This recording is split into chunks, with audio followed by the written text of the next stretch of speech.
Josh Hawley, it's so funny to watch this guy sort of just plot out.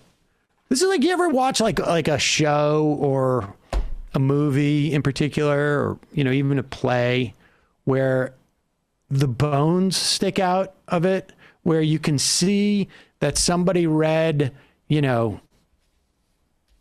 whatever the screenwriting book they were supposed to read. I can't remember what it is. It's pretty much every play I've ever seen. The Hero's Journey. Yeah. And you can see the structure just sort of like, there's no subtext. It's all like it just pops through, or I should say the subtext pops through here, just too much.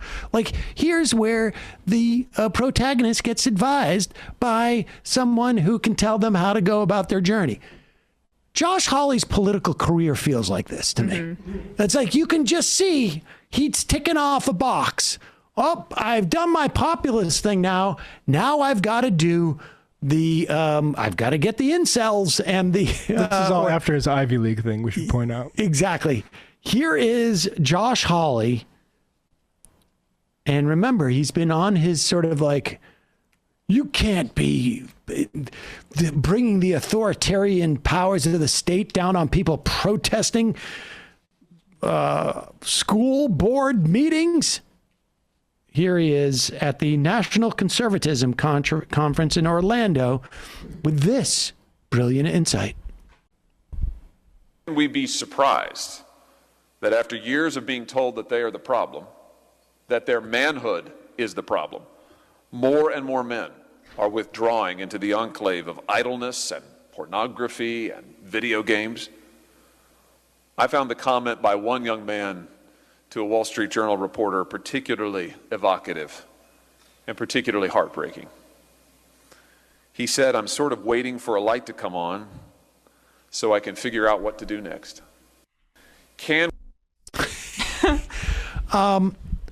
Just break this down a little bit. Like, it is the assault on masculinity, which is driving people to video games and pornography. Matt, do you want to... I mean, you kind of put me on the spot here. Yeah, I mean, I don't like the way people say don't lift weights and grunt and this other masculine stuff. So I go into my room, lock the door, turn on the Xbox and also the internet. Yeah. Technology might have something to do with this too. Yeah, I feel like, well, that's the thing is, like, to the extent that any of these people are going to criticize markets, it's that there's too much pornography in the markets and it's degenerate liberals trying to pervert us, basically. Like, that's where Brett Weinstein goes too. So it's like that. This is their anti-market pivot, basically. Maybe this is a way for Hawley to get out ahead of Cruz in the upcoming 2024 primary cycle. No doubt.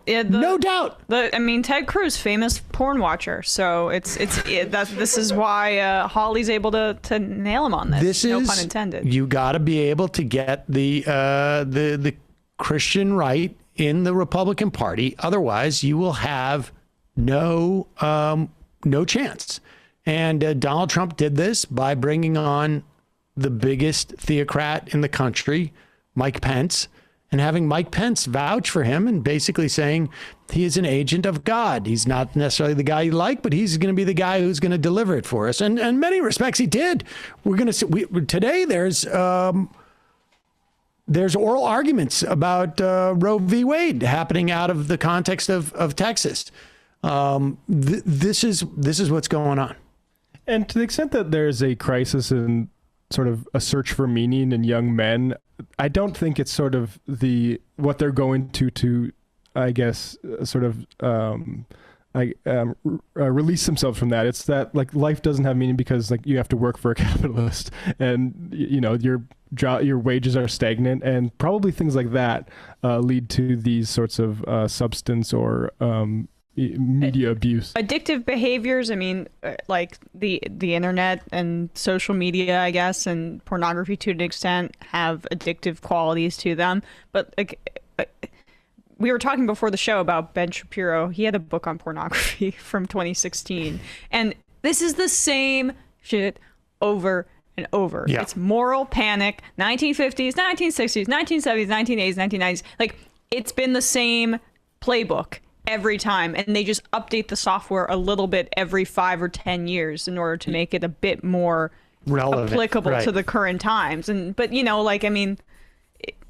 that's you keep returning to the well if you want to get that constituency, as you mentioned. Yeah, I mean, it's a Johann Hari point in Chasing the Scream, which is that it's the larger society problems that exacerbate these sorts of addiction issues. And if the addictions are getting worse, it's probably because of those mass societal problems and not because people are just getting worse at dealing with addictions. And it's not just Josh Hawley pushing this. Of course, when he talks about the assault on masculinity, driving people to the internet and to porn,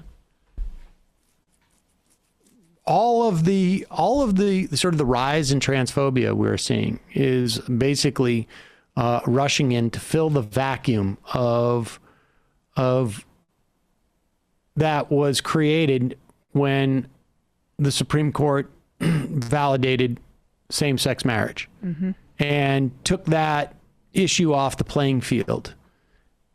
I'm not convinced that it's completely gone, but nevertheless, it doesn't have the same salience for the Christian right that transphobia does.